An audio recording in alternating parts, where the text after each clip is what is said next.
One of the hot topics going around college athletics right now is name, image, and likeness, of course, but how that relates to the NCAA football game. If Tennessee, if a player was to don the cover of NC Dubs, who would that player be? Present, maybe even past?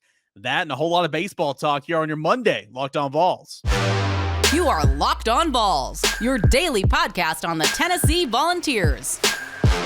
Part of the Locked On Podcast Network, your team every day.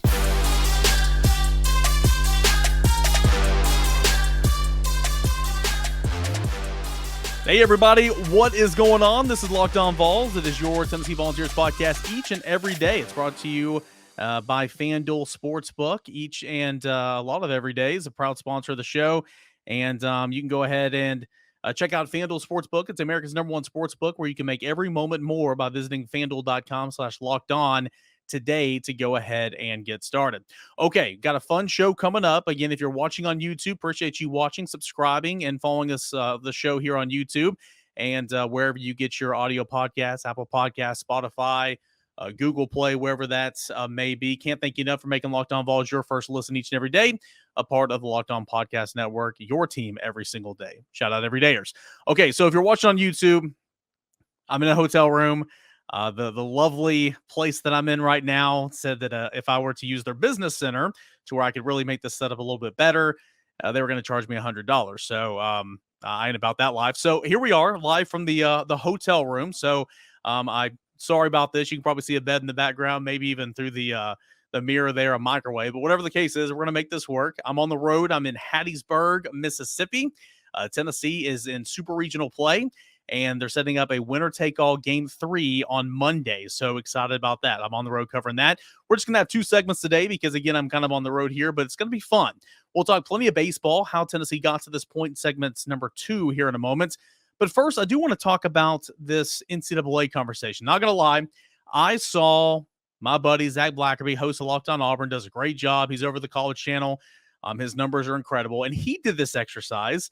And I'm like, man, I would love to do that exercise. I wanted to wait for a little bit, but because I'm on the road and I don't have all my normal setup, I thought this would be something fun and a little bit easier on me to do. So I need your guys' help. This can be part of Twitter Tuesday as well. If Tennessee were to don the cover of NCAA football, what player would you want to be on that cover? Okay, it can be a past player. It can be a present player. But what player would you want to be on that cover? And I think it's a good conversation to have because name, image, and likeness, one of the first in many things in terms of what could happen when NIL became legal over a year ago was the return of NCAA. And that's kind of been in the, the topic of conversation the last couple of weeks in terms of, 99.9. Shannon Terry, founder and creator of On3, who I work for at VolQuest.com, he went on record and said 99.9% of players should do the NCAA game, right? But it's that 0.1% that their name, image, and likeness is greater than the value that you'll get from that NCAA football game. We're talking like this upcoming season. We're talking like the Drake Mays. We're talking the Caleb Williams. We're talking those guys. Tennessee doesn't have anybody in those area code right now. Hendon Hooker was the same way, but he played himself into that area code by season's end. So if Tennessee could have a player on the cover for this current team of NCAA, what player would that be? Well, I think the conversation always starts around the quarterback, and your quarterback is Joe Milton. He's going to be your starting quarterback, and he looked really, really good in the Orange Bowl. He's like Cam Newton-esque in terms of being 6'5", 240 pounds. He's dropped a little bit. He's probably down to about 230 right now. He's got a cannon of an arm. He's got the strongest arm in the entire country. So he would be the obvious choice. I've told you about if I'm going to be a big believer in Joe Milton, I've got to see it week after week after week. Well, we're in June right now, so we're not going to be discussing that. But in terms of face of a program, face of a franchise, Joe Milton would be that for the University of Tennessee, in my opinion. So I think Joe Milton would be an obvious choice there. If it's not Joe Milton on this current team, who else would it be? Brew McCoy is one that would make a whole lot of sense. He's a playmaker. He's your #1 wide receiver. Okay.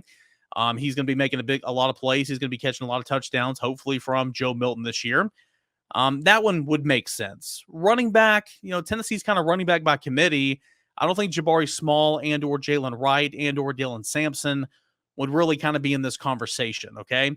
Offensive line, Tennessee lost all of its best offensive linemen, but if you were to submit an offensive line, because at points in times that's happened, especially when you go regionally for the Madden game, Cooper Mays would make a whole lot of sense, but of course Darnell Wright would have made a whole lot of sense this past year. But that's really about it on offense. I mean, Jacob Warren's been here forever, sure, a tight end, but when you think playmaker, when you think stats, when you think of face of a franchise, Jacob Warren's name really wouldn't be in that.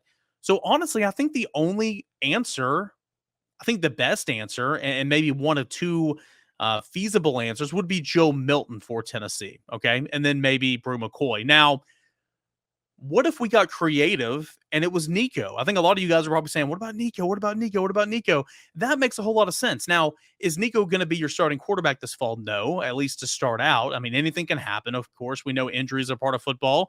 And I'm not going to sit here and act like Joe Milton's been a stud since he's been in college. He looks like a stud. He's seen flashes, certainly in mop-up duty and in the Orange Bowl last year. But fact remains, he's been the starter at two Power 5 programs throughout his career, once at Michigan, once here at Tennessee in 2021, and he lost his job. So if you wanted to get creative, and mind you, I've said this a million times before, but I know there's new listeners and viewers of the podcast every day. I think Joe Milton's a completely different person than he was back in August and September of 2021. I think he knows the system better. I think he's improved as a quarterback, because I like to think that I've improved as being the host of Locked On Vols in the last 2.5 years. So anyway, but if we want to be creative, I think Nico would be a really interesting choice, okay? Future face of franchise, if you will. Quarterback, number 1 overall prospect, according to On3, in the entire class of 2023. I think Nico would make so much sense.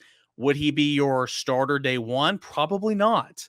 But a lot of times we see those Madden covers. Sometimes they don't make sense, right? I'm kind of linking this with the Madden covers as well, because, Madden, you get really creative. You can have a different cover based on which geographical region you live in the United States. So I think Nico would be an interesting one and might honestly make the most sense, even though he's not going to be the starting quarterback for Tennessee in 2023. Okay, so if it's not a present player, a lot of times Madden will like to dial it back. And I know we're talking NC Dubs because that's kind of what this is revolving around. But what if we kind of went the Madden route? We went legend mode. Obviously, there's so many, players who are fantastic in the lore of Tennessee football. Peyton Manning would come to mind. Reggie White would come to mind. Pick your running back: Travis Stevens, Jamal Lewis, Travis Henry. I mean, there's been some great running backs. There's been some great wide receivers here. Peerless Price, amongst, many others, Joey Kent. Let's go to defense, right?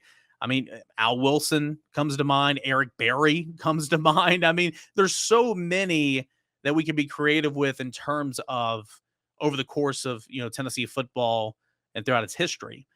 Here recently, I think a perfect example would be Joshua Dobbs, quarterback of a really, really good offense, of a team that was top 10 twice throughout his tenure here at Tennessee. Of course, I was talking with my dad the other day coming back to the hotel after Tennessee's win over Southern Miss in the Super Regionals. We'll get to that here in a moment. And he was talking about in between the games, finishing up game 1 and then starting game 2 on Sunday, the SEC Network or ESPN or whoever it was ESPNU played the replay of the Georgia-Tennessee 2016 game. And, of course, we know that's the Hail Mary, Joshua Dobbs throwing it up, and it's Juwan Jennings going up, bringing it down, and Tennessee wins on the road. And, we'll never forget that game.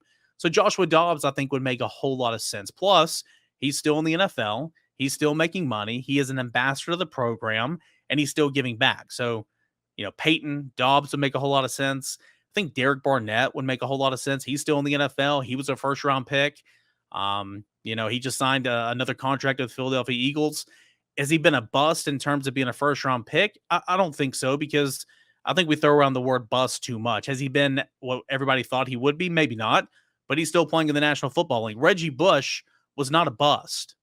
I guess it depends on, how you view the word bust and where you view on where he got drafted. Reggie Bush, running back out of Southern Cal a long time ago, my childhood, he was drafted number 2 overall to the Saints. Sure, he didn't live up to what everybody thought he would be. And, that's easy to see. 1, the position of running back. 2, college to the NFL. 3, his skill set. But the fact of the matter is he played a long time in the National Football League. He made a career in the National Football League.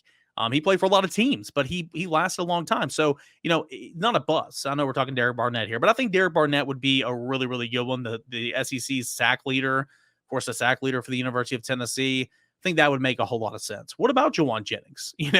Maybe that would make some sense too. I mean, he was face of the franchise back, when Tennessee was going through some tough days. And in 2019, when you thought you were turning it around, right? Jeremy Pruitt, you rattled off 7 straight wins in that 2019 season after starting 0-2, losses to Georgia State, losses to BYU. Juwan Jennings was a leader of that football team. Maybe he could be a guy that's kind of in this conversation. So, what about very recent history? Obviously, Hendon Hooker at the season, and a lot of times, Madden would have the player donning the Madden cover for that upcoming year. They would be injured or they would be traded away or whatever the case may be. But you saw a guy based off what he just did take over the cover of the Madden game. And I think that'd be a good example with like Hendon Hooker in this situation. What about the Biletnikoff award-winning wide receiver, Jalen Hyatt? I mean, both those guys would be really, really interesting. But if I had to pick a present-day player, I think it's easy. This is low-hanging fruit to be Joe Milton. If it's not Joe Milton, I think it's Nico Iamaleava. I'd love to know how you guys think about this. This can be a part of Twitter Tuesday. Get in those questions, comments. I'll do my best to answer those on Twitter Tuesday's show. But who do you think could be the cover of this NCAA Tennessee themed video game? But if I had to pick right now, it would be Joe Milton. If I had to go back, it depends on how you want to look at it. I mean, you can't go wrong with Reggie White or Peyton Manning, of course, Eric Berry, but I'd probably go Joshua Dobbs here since the game has been a thing. So I saw Zach Blackerby do it, host of Locked On Auburn, and I thought it would be really, really interesting. I thought it'd be really, really fun to bring on the show, and I want you to tell me who should be on the cover of NCAA football, Tennessee themed. I'll go Joe Milton for this current team.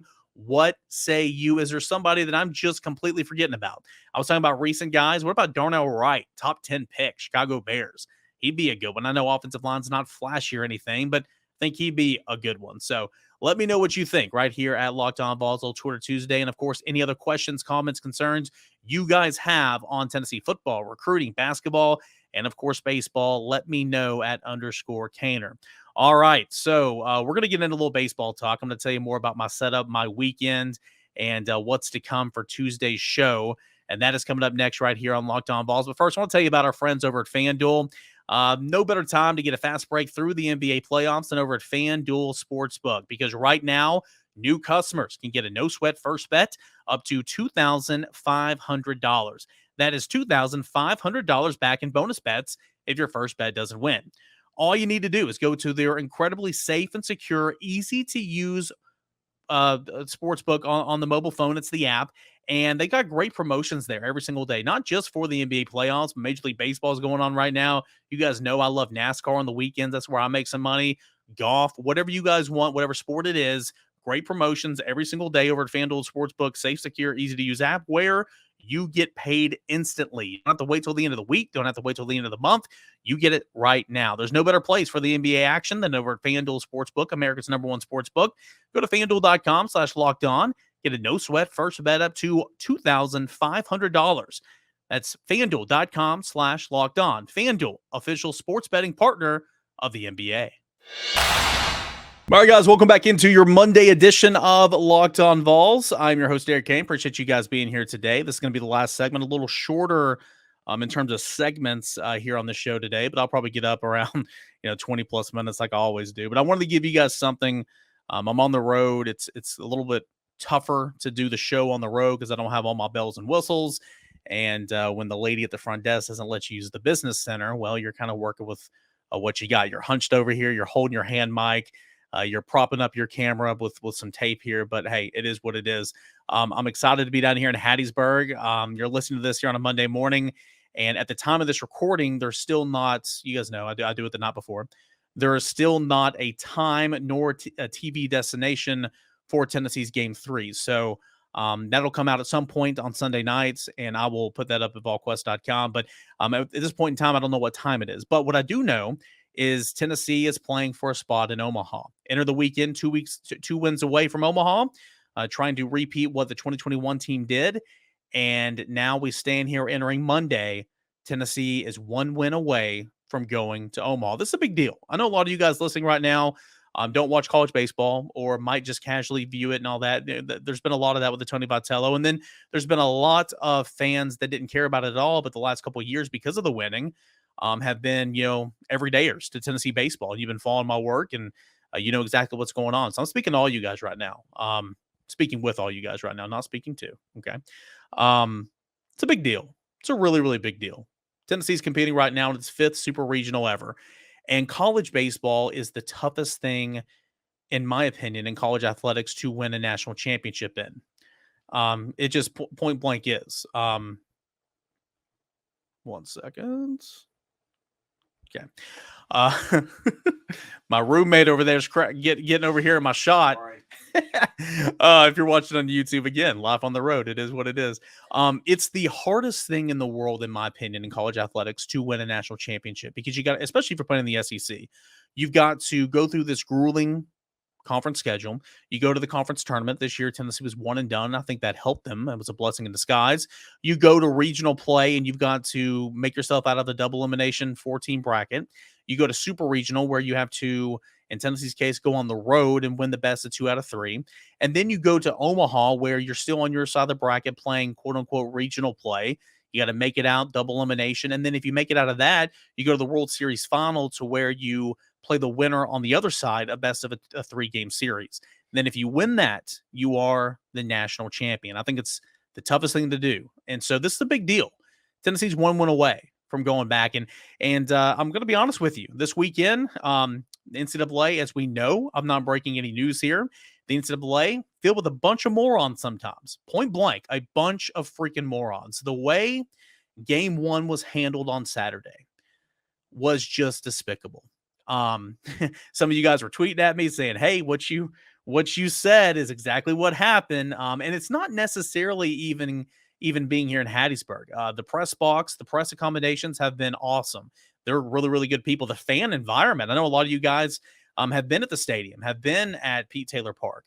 And a lot of you guys have a lot of things to say. It's been a great atmosphere to watch and play baseball in. But in terms of how they handled the rain on Saturday, just ridiculous. We were, media, fans alike, the teams, the coaches, were held hostage for like 7 hours because the NCAA doesn't know how to read a freaking radar. They just don't know how to read it, or they're too stubborn to do anything. So, you start this game when it should have started at noon. It started at 3 Eastern.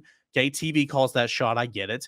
You play 3 or 4 innings or whatever, get put into an hour-and-a-half rain delay. You come back for, wait for it, 13 minutes. 13 minutes you come back, and then you're put into another rain delay.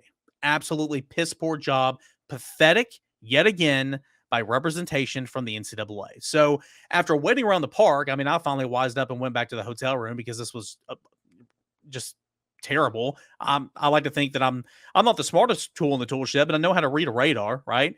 And so I go back to the hotel. They finally call the game. You come back, and it's 11 a.m. local time. You're going to finish this game, and then you're going to turn around at 2 o'clock local time and play game 2. And so it was a long day on Sunday. Tennessee was down 4-0.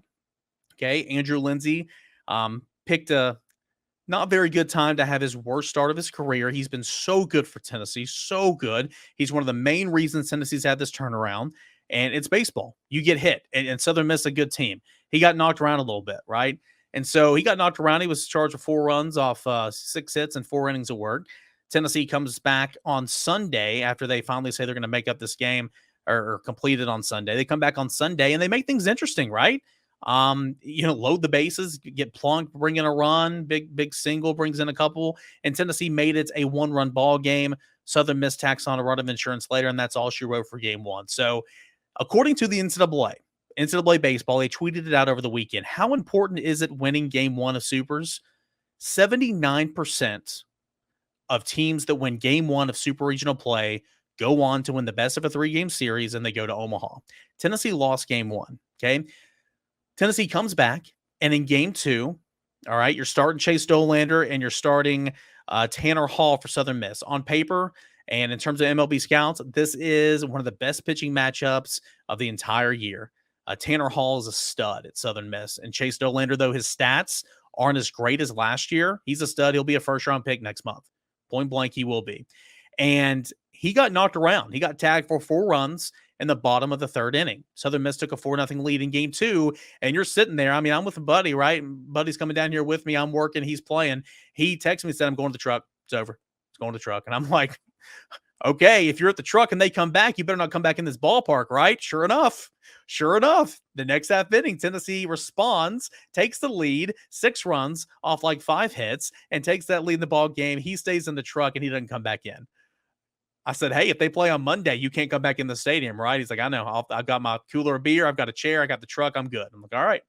So that's the plan for Monday. I'm going to be going and working, and my buddy over here laughing, Dustin Miney, he's going to be at the truck with a cooler of beer, and he'll be just fine listening to John Wilkerson and follow my work over at VolQuest.com. I know he will. But how about that response from Tennessee? You get punched in the mouth, down 4 runs. You just lost game 1, and it was an 18-hour and 1-minute delay, of course, overnight from the last time you played. It's just so taxing. You lose that game. You get down a 4 spot in the third, and then you come back. You just start chipping away, right? Griffin Merritt, let me pull it up right here so I'll make sure I got it. Griffin Merritt singles in the first run. It's 4-1. Blake Burke sends a towering home run, and it's so good for Blake Burke. If you saw my spot last night, I was talking about, hey, he's been slumping the last half of the season. He hit a home run over the tree line in right field. It one-hopped the church that's behind the stadium, okay? 479 feet, 114 miles per hour off the bat. And Tony Vitello said in postgame, hey, it's like in basketball, a dunk, it still only counts, or a field goal still only counts as 2 points, right? Unless it's a 3-pointer. You know, you shoot a basket, it's 2 points, right? But sometimes an emphatic dunk can really get things going, and that's exactly what happened. A 2-run mammoth shot by Blake Burke makes it 4-3. And then Jared Dickey comes up a little bit later, and he singles in 2 runs. There was a 2-base error on that as well, and Tennessee grabbed the lead, never looked back. Christian Scott later on, he grounded out to the first baseman. There was an error, 2-run score. Tennessee doubles up Southern Miss, comes from behind, and wins 8-4. What a game, right? And I think it just speaks to, again, this team in February would not have done this. This team in March, this team in April, at points in time, this team in May could not win a game like this. Tennessee has grown up. Tennessee has matured. And Tennessee has figured out ways to win baseball games when they're not their best. It was really, really fun to watch. Chase Dolander, though we got tagged for 4 runs in the third inning, he pitched like his draft stock. He pitched like a first-rounder that he's going to be next month. Okay? He finished the game going 8+ innings, 7 hits, 4 runs, 7 strikeouts, 1 walk, 111 pitches, a season high. The walk to begin the 9th inning, that ended his day, but that broke up a strand of 12 straight retired.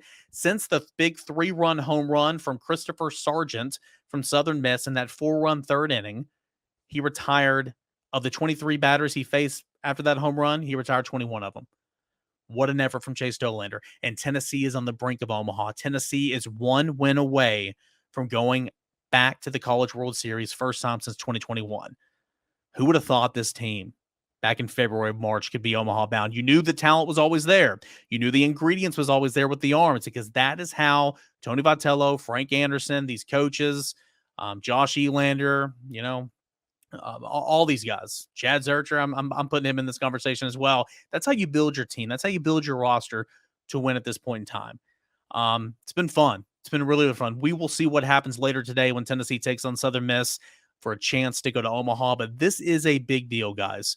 This is a very big deal. So we'll see what happens, see what's in store. Hunter Inslee, he's been so solid. He's been so dependable for Tennessee in the batting order, playing center field this year. He's been one of my favorite stories of this team. And he's made 2 costly mistakes so far this year. So far this series. 2 dive attempts in center field where he came up empty. Made it closer than I thought he would, but diving twice for a ball that was sliced into the ground, and he came up empty. That was a big reason for the big inning for Southern Miss in game 1.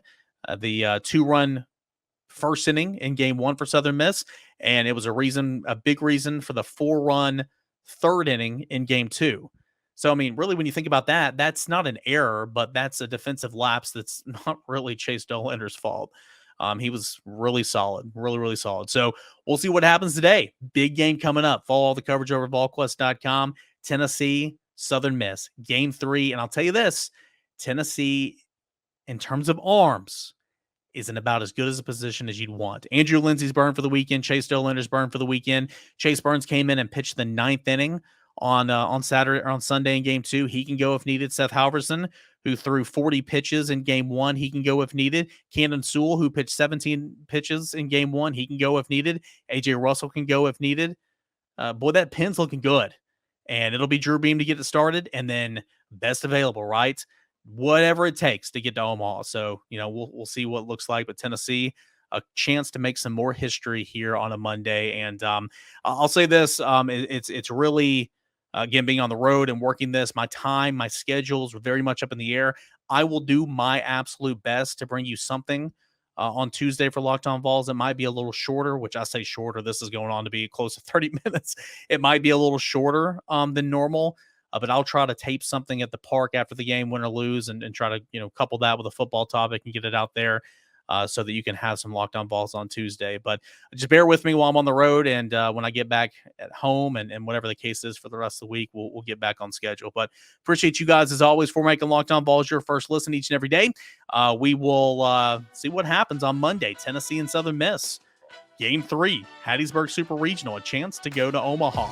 And we'll break all that down on Tuesday, plus some of your Twitter Tuesday questions. Send them in at _Caner, at Locked On Vols. Appreciate you guys for making this your first listen each and every day. Shout out to everydayers. Thank you guys so much for coming back. If you don't know what an everydayer is, show up tomorrow and you'll find out. And we'll do it again tomorrow. This is Locked On Vols.